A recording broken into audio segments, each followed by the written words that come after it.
वक्त दौलतपुरा में हम लोग मौजूद है, जेवर विधानसभा में, और यहाँ योगी सरकार की एक और उपलब्धि देखने को मिला है। विधायक जी, आज जो आपने कॉलेज का यहाँ पे शुभारंभ करने के लिए नींव रखी है, इसके लिए क्या कहना चाहते हैं आप? देखिए, देश 1947 में आज़ाद हुआ था, लेकिन इस क्षेत्र में मेरी बहन बेटियां 12वीं के बाद उच्च शिक्षा ग्रहण नहीं कर पाती थी।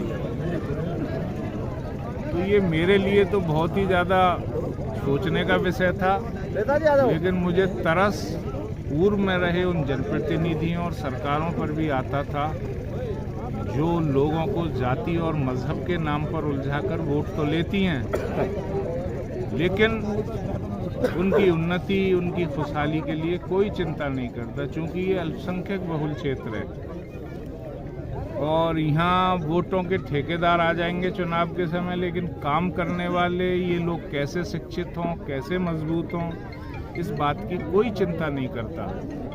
ये विद्यालय मैंने भारत सरकार की प्रधानमंत्री जन विकास योजना के तहत मंजूर कराया था और इसके लिए 10 करोड़ रुपए बजट में प्रावधान किया गया है। और ये महिला डिग्री कॉलेज है। चूँकि ये इतना इंटीरियर क्षेत्र है कि यहाँ जो लड़कियाँ हैं वो 12वीं के बाद घर बैठ जाती हैं। हम अगर आत्मनिर्भर भारत की बात करते हैं तो हमें महिला सशक्तिकरण को भी आगे बढ़ाना चाहिए और अपनी बहन बेटियों को इस लायक बनाना चाहिए ताकि वो हर स्थिति का सामना कर सकें और इस राष्ट्र निर्माण में अपनी भूमिका भी निभा सकें। मेरा इरादा है कि इस क्षेत्र में भी विकास जिस तरीके से जेवर में हो रहा है वो इस क्षेत्र में भी हो और यहाँ एजुकेशन हो या हेल्थ हो, उसके लिए अच्छे संसाधन लोगों को उपलब्ध करे पाएँ। और सबसे बड़ी बात है कि आज 2024 का पहला दिन है। 20 दिन बाद भगवान श्री राम जी अयोध्या पधार रहे हैं और आज मेरी बहन बेटियों के लिए यहाँ भोर की पहली किरण एक ऐसी सौगात लेकर आई है।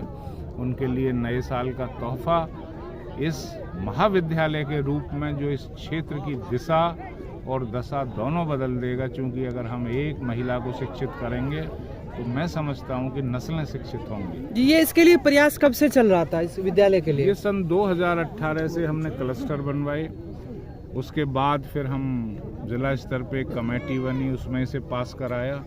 फिर ज़मीन की दिक्कत आई, ज़मीन ढूंढी गई, ज़मीन हमें इस गांव में मिली और उसके बाद एम्पावर्ड कमेटी होती है उत्तर प्रदेश शासन की, वो प्रपोजल भेजती है भारत सरकार को, वहाँ अल्पसंख्यक मंत्रालय से इसका अनुमोदन होता है और धनराशि निर्गत होती है।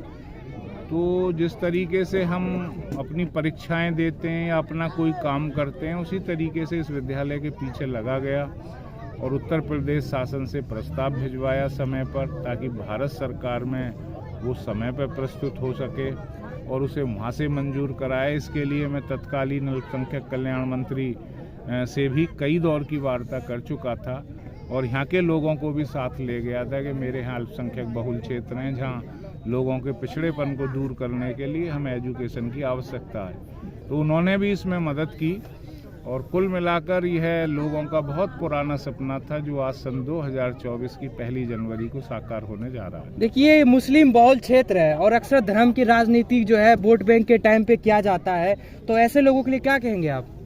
देखिए, वो लोग तो इस देश के लिए नासूर बन चुके हैं जो मजहब के नाम पर और जातियों के नाम पर इस देश को तोड़ना चाहते हैं।